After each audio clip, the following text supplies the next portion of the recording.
Jacob Zuma has ended his 10-year reign as the president of the African National Congress.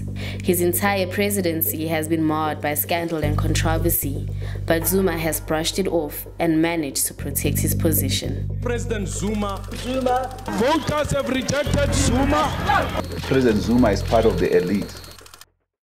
In 2005, he faced 783 charges of corruption, fraud, and money laundering relating to the multi-million-dollar arms deal and his relationship with Shabir Sheikh.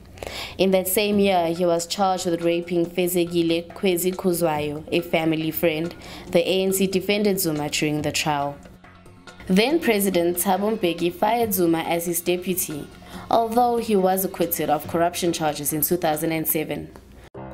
Zuma fought back and was elected president of the ANC at the party's 52nd National Conference in Limpopo, beating Mbeki with 2,329 votes to 1,505.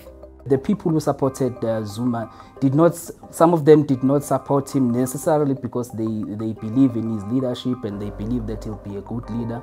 Some of them supported him because they thought he was the only candidate among ANC leaders who were available at the time who was popular enough to be able to get more support that could for him to be able to defeat Thabo Mbeki. That was because a lot of people were unhappy with the way Thabo Mbeki was running not just the ANC but also government. Soon after his election as ANC president, Mbeki was recalled from the presidency. Many have suggested that this was one of the worst mistakes ANC has made. This prompted a breakaway by Mbeki's supporters to form a new party, the Congress of the People. In 2009, Jacob Zuma became president of South Africa. About the same time of the beginning of his presidency, the Nkandla saga began. Zuma was accused of using public funds to make improvements to his homestead at a cost of over 246 million rand. Nkandla.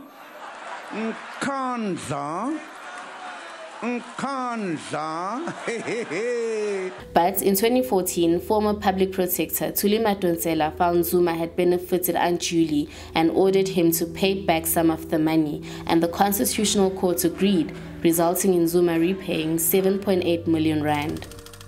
In 2017, the Supreme Court of Appeal found the National Prosecuting Authority's decision to drop his 2005 corruption charges were irrational and reinstated the charges. This battle is continuing. But the biggest issue rocking Zuma's boat lately has been the Gupta gate.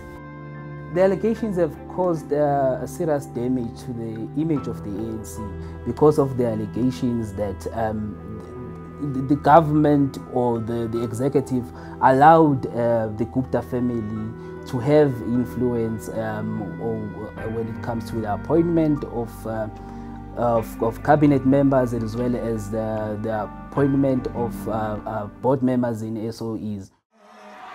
After all this and 8 no-confidence votes in parliament, Zuma still stood firm as the party leader.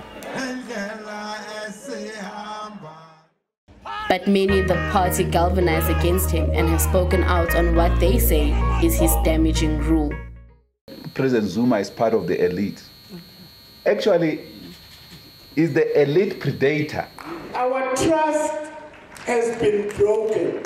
The call for Zuma to step down also reverberated in his former allies, the SACP and COSATU, who were the first to announce their decision to back Cyril Ramaphosa against Zuma's preferred candidate, his ex-wife, Nkosazana Dlamini Zuma.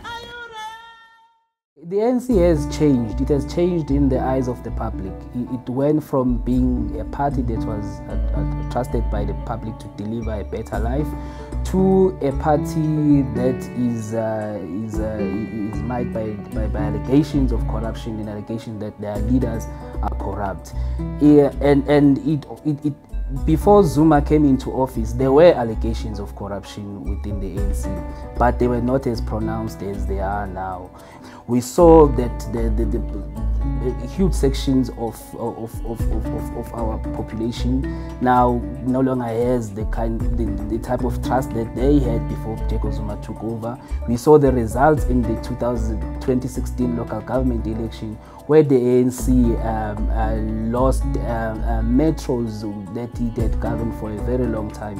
So it is true that the ANC has changed in the eyes of the Republic.